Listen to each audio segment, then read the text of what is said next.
Good evening, YouTube. I am doing another video, and I didn't really know what I wanted to do my next video on, but I feel like God has put it on my heart to tell the story of Joseph. You may know it as the story of Joseph in the coat of many colors. It's not the Joseph in the New Testament as we know of Jesus' earthly father, but it is Joseph in the Old Testament. I really like the story Joseph in the in the Old Testament because I feel like it really relates to me in terms of it tells a story of jealousy and Joseph was down and out, but he always stayed with God, and then eventually he came out on top, like literally on top. So I really like this story, and I feel like it's also something really good if for somebody that's struggling with like people getting over on them or people doing things to them and they feel like they're not getting any justice and they feel like they need to take things into their own hands. But this story really shows, really truly shows that God is always going to look out for those who have him in his heart, like Romans 8:28. The things for Christians work out for the good.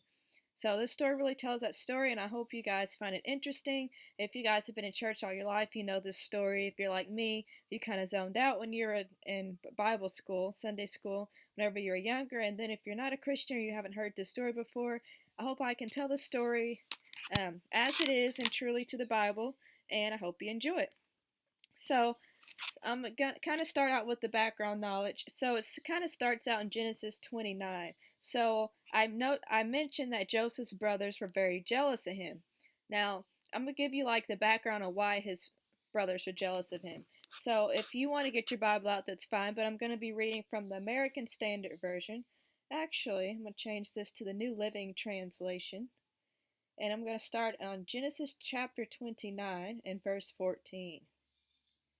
Laban. Now, let me explain a little bit who Laban is. Laban is somebody that and Jacob is Joseph's father. Laban is somebody that Jacob is working for in order to get somebody that he really likes, which her name was Rachel, which is Joseph's mother. But listen to this. Laban explained, "You really are my own blood, own flesh and blood." After Jacob had stayed with Laban for about a month, Laban said to him, "You shouldn't work for me without pay just because we are relatives. Tell me how much your wages should be." Now Laban had two daughters. The older daughter was named Leah, and the younger one was Rachel. There was no sparkle in Leah's eyes, but Rachel had a beautiful figure and a lovely face.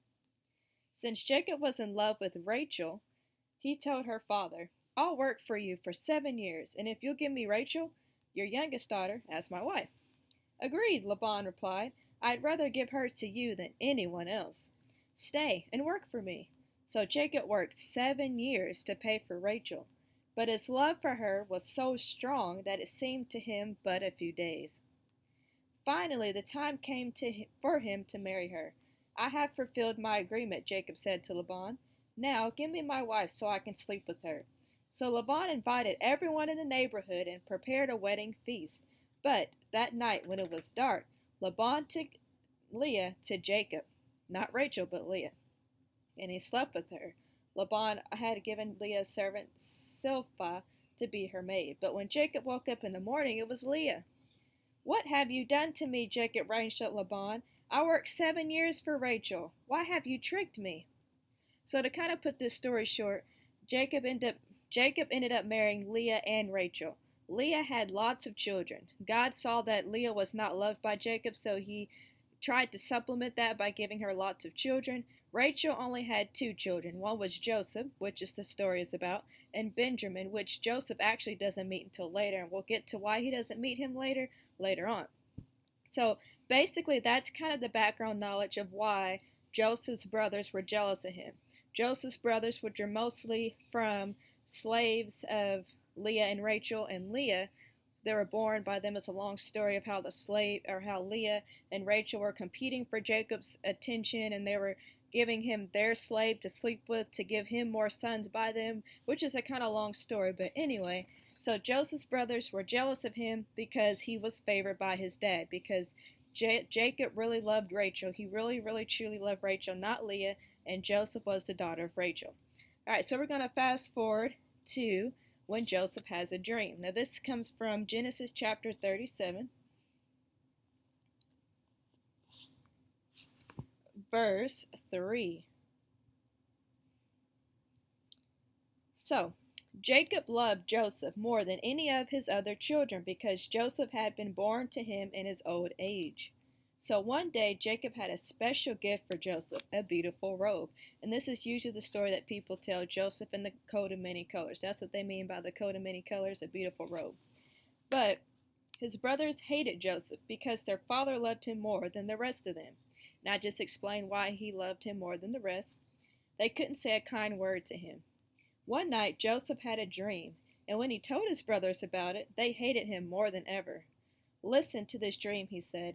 We were out in the field, tying up bundles of grain. Suddenly, my bundle stood up, and your bundles all gathered around and bowed low before mine. So remember this verse and remember Joseph's dream, because this will be a pivotal moment and a significant symbol to what's going to happen later. His brothers responded, So you think you will be our king, do you? Do you actually think you will reign over us? And they hated him all the more because of his dreams and the way he talked about them. Soon Joseph had another dream, and again he told his brothers about it. Listen, I have had another dream, he said. The sun, moon, and 11 stars bowed low before me. This time he told the dream to his father as well as to his brothers. But his father scolded him. What kind of dream is that? He asked. Will your mother and I and your brothers actually come and bow to the ground before you? But while his brothers were jealous of Joseph, his father wondered what the dream meant. I'm just going to take a minute and talk about this.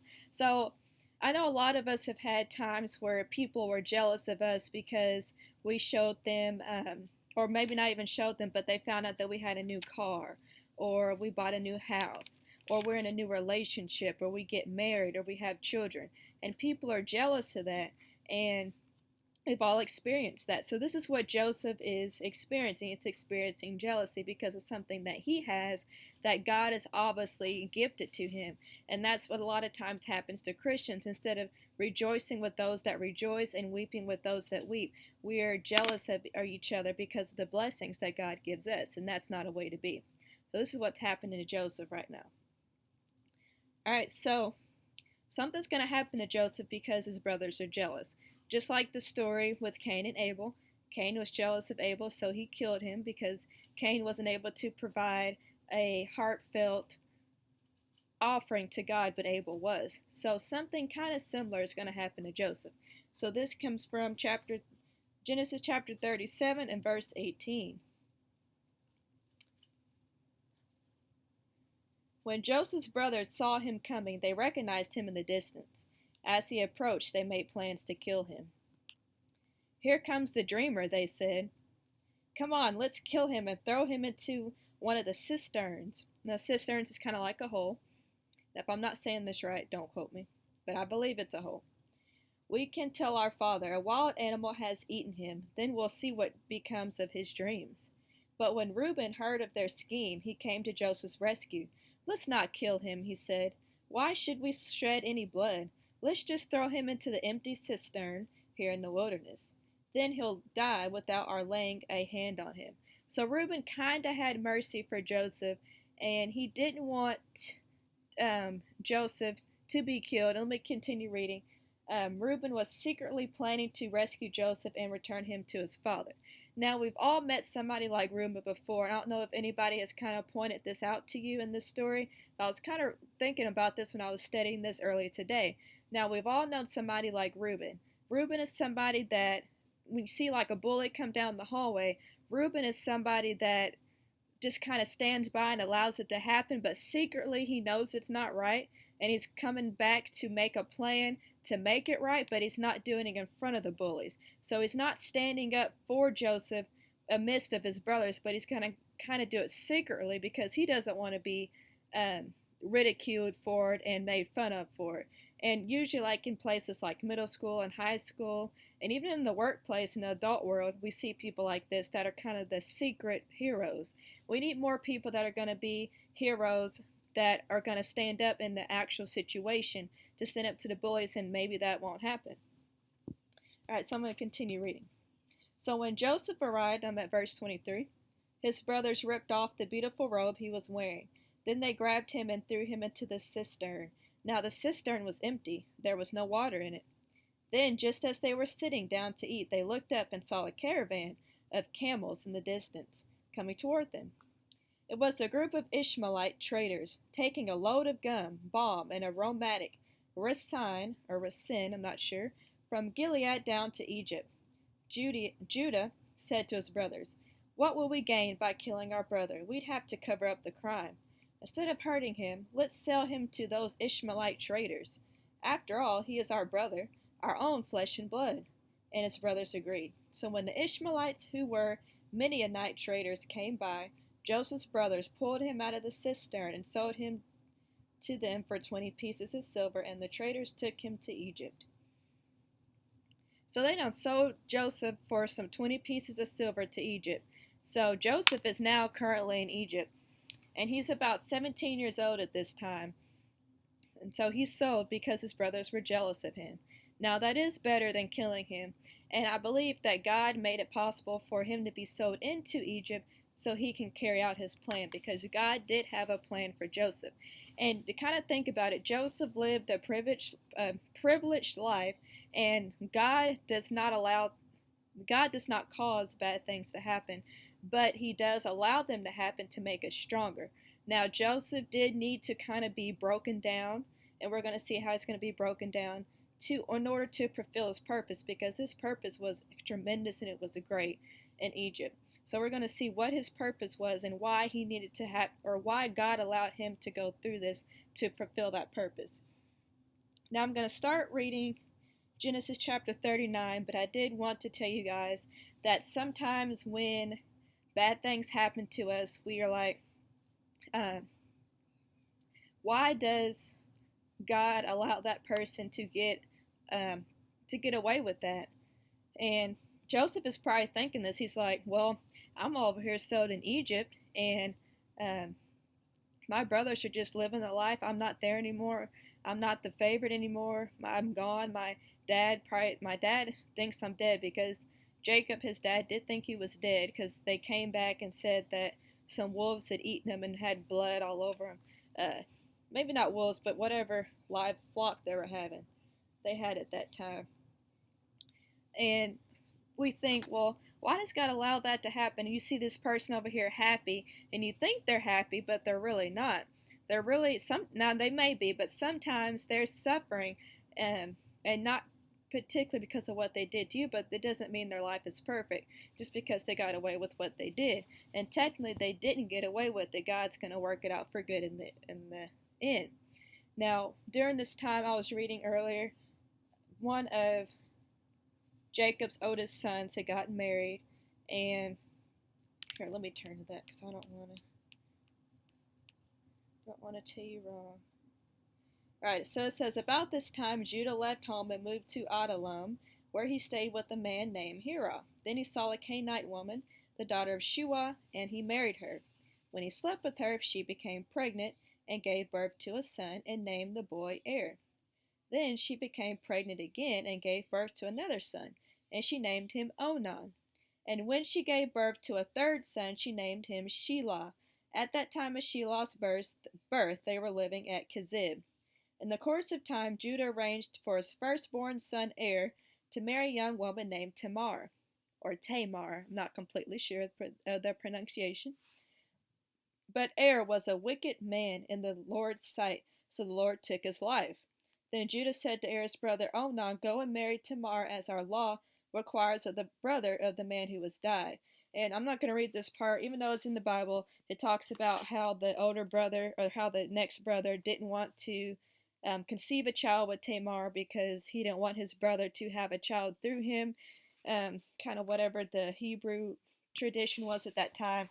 But I'm just saying all that to let you know that one of the brothers that sold him had kids, and they died because they were wicked, and they're not having a good life. So Joseph kind of, or probably was thinking he had a good life, which he didn't. And so I just want to remind us of that whenever our enemies are persecuting us and you see them still gaining blessings, really they're probably not happy, because if anybody that's going to do something to you, they're pretty miserable themselves.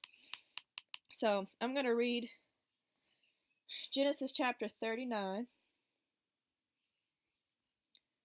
start in verse 1. So Joseph is now in a man named Potiphar's house. So it says, when Joseph was taken to Egypt by the Ishmaelite traders, he was purchased by Potiphar, an Egyptian officer. Potiphar was captain of the guard for Pharaoh and the king of Egypt. All right. The Lord was with Joseph, so he succeeded in everything he did, and he served in the home of his Egyptian master. So the Lord is with Joseph. Whenever we go through trials and we seem like we're just all down and out and all hope is lost, God is still with us. God never leaves us. Sometimes we leave him, but God never leaves us. So while Joseph was in the house, the Lord was with him. Potiphar noticed this and realized that the Lord was with Joseph, giving him success in everything he did. This pleased Potiphar, so he soon made Joseph his personal attendant. He put him in charge of his entire household and everything he owned. From the day Joseph was put in charge of his master's household and property, the Lord began to bless Potiphar's household for Joseph's sake. All his household affairs ran smoothly, and his crops and livestock flourished. So Potiphar gave Joseph complete administrative responsibility over everything he owned. With Joseph there, he didn't worry about a thing except what kind of food to eat. It's kind of like somebody that's privileged now. They're like, the only thing I have to worry about is what food I want to eat. All right. Okay, so it kind of talks about, like I said, God was with Joseph, and Joseph was prospering, even though he was separated from his family. He was doing really good at this time. Now, it says in verse 6, Joseph was a very handsome and well built young man. So we look in today's time and you see somebody that you find is attractive. Just think of somebody like that. That's how Joseph looked at this time, probably like 9,000, 10,000 years ago. And Potiphar's wife soon began to look at him lustfully. Come on and sleep with me, she demanded. All right, so this kind of represents in modern day times, especially in middle school and high school, when you are tempted with um, immorality, sexual morality sins like homosexuality, adultery, which is more in the adult times, and fornication. And so we see that Joseph in chapter 8, it says, but Joseph refused. Look, he told her, my master trusts me with everything in this entire household. No one here has more authority than I do. He has held back nothing from me except you, because you were his wife. How could I do such a wicked thing? It would be a great sin against God. So this represents somebody that's deterring away from the sexual sin. And a lot of times, unfortunately, teens and young adults give in to this sexual sin. And it's not like God's going to take away your purpose, but sometimes when you give in to those kind of sins, it takes a little bit to get to our purpose when it would have just been an easier route. Because when we steer away from God and we don't stay on his purpose and his truth and follow his commandments, sometimes we can kind of not mess things up completely for ourselves, but it can take a little longer than what it could have been. But Joseph didn't give in to this sin. And so it says in chapter 10, or not chapter 10, but verse 10, chapter 39 of Genesis, she kept putting pressure on Joseph day after day, but he refused to sleep with her, and he kept out of her way as much as possible. One day, however, no one else was around when he went in to do his work. She came and grabbed him by his cloak, demanding, come on, sleep with me. Joseph tore himself away, but he left his cloak in her hand as he ran from the house. Verse 13. When she saw that she was holding his cloak and he had fled, she called out to her servants. Soon all the men came running. Look, she said, my husband has brought this Hebrew slave here to make fools of us. He came into my room to rape me, but I screamed. When he heard me scream, he ran outside and got away, but he left his cloak behind with me. So this represents a time in modern day time when people lie on you and they know things aren't true, but they say it anyway just because they're mad about something that you didn't do, or they're mad because of just anything, or they're just jealous of you. And so she lied on Joseph. Let's see what happens. Verse 17, or verse 16. She kept the cloak with her until her husband came home. Then she told him her story. That Hebrew slave you brought into our house tried to come in and fool around with me, she said, but when I screamed, he ran outside, leaving his cloak with me. Potiphar was furious when he heard his wife's story about how Joseph had treated her. So he took Joseph and threw him into the prison where the king's prisoners were held, and there he remained. So now Joseph is coming from a house that he had power over everything except for Potiphar's wife. But in chapter 21 it says, "But the Lord was with Joseph in the prison and showed him his faithful love. And the Lord made Joseph a favorite with the prison warden." So because Joseph stayed away from sin and he didn't sin, even though Potiphar's wife lied on him, when he did get to prison, God did show him love and he was with Joseph. And he was a favorite with the prison warden. So prison wasn't all what it could have been for Joseph because God was there with him. Verse 22. Before long, the warden put Joseph in charge of all the other prisoners and over everything that happened in the prison. Now, kind of listen to this trend. Now, the first part, he was in charge of everything with Potiphar, so he kind of learned a little bit about what it was like to be in charge of people, how it was to coordinate, and how it was to be a leader. And then in the prison warden, he was in charge of a lot of stuff. So notice this trend because it's going to be a symbol later on. The warden had no worries because Joseph took care of everything. The Lord was with him and caused everything he did to succeed.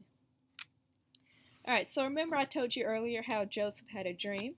So in chapter 40, Joseph is going to interpret two dreams, that is in the prison, or people that are in prison. So Genesis chapter 40, verse 1. Sometime later, Pharaoh's chief cupbearer and chief bearer offended their royal master. Pharaoh became angry with those two officials. Now, I'm pretty sure everybody's familiar with what a pharaoh is. If you were in school, you've heard about Pharaoh in Egypt, and of course, if you're in church and you've listened to it all your life, Pharaoh is somebody that is in charge of all of Egypt, and there's different pharaohs throughout different times. So this pharaoh was probably not the pharaoh we see with Moses or in other parts of the Bible. Verse 3, and he put them in the prison where Joseph was in the palace of the captain of the guard. They remained in prison for quite some time, and the captain of the guard assigned them to Joseph, who looked after them. Excuse me, I'm catching my breath a little bit. Allergies are catching up with me. Alright, verse 5. While they were in prison, Pharaoh's cupbearer and baker each had a dream one night, and each dream had its own meaning. When Joseph saw them the next morning, he noticed that they both looked upset. "Why do you look so worried today?" he asked them. And they replied, "We both had dreams last night, but no one can tell us what they mean. Interpreting dreams is God's business." Joseph replied, "Go ahead and tell me your dreams." So Joseph does have this gift, but he's given the credit to God. Oftentimes usually everybody has some kind of talent that they can do. Sometimes it makes us famous. Sometimes we use it in our workplace. Sometimes we use it in church. Sometimes we use it in our families. But we all have talents. And all the talents come from God. And Joseph is recognizing this and he's giving God the credit, which we should always do. So chapter 40, verse 9. So the chief cupbearer told Joseph his dream first. "In my dream," he said, "I saw a great vine in front of me. The vine had 3 branches that began to bud and blossom, and soon it produced clusters of ripe grapes. I was holding Pharaoh's wine cup in my hand, so I took a cluster of grapes and squeezed the juice into the cup. Then I placed the cup in Pharaoh's hand." If you have your Bible out, if you're watching this and you want to continue on reading this, you can, but I'm going to kind of summarize it. So Joseph interpreted the dreams. One was the dream where one of the people are going to get out of jail and become a favorite of Pharaoh's again. The other one is where one is going to die, and the pigeons or the falcons are going to eat away at his flesh. Whew. Excuse me. It's allergies. Okay. Alright, so Joseph said, "The only thing you need to thank me for is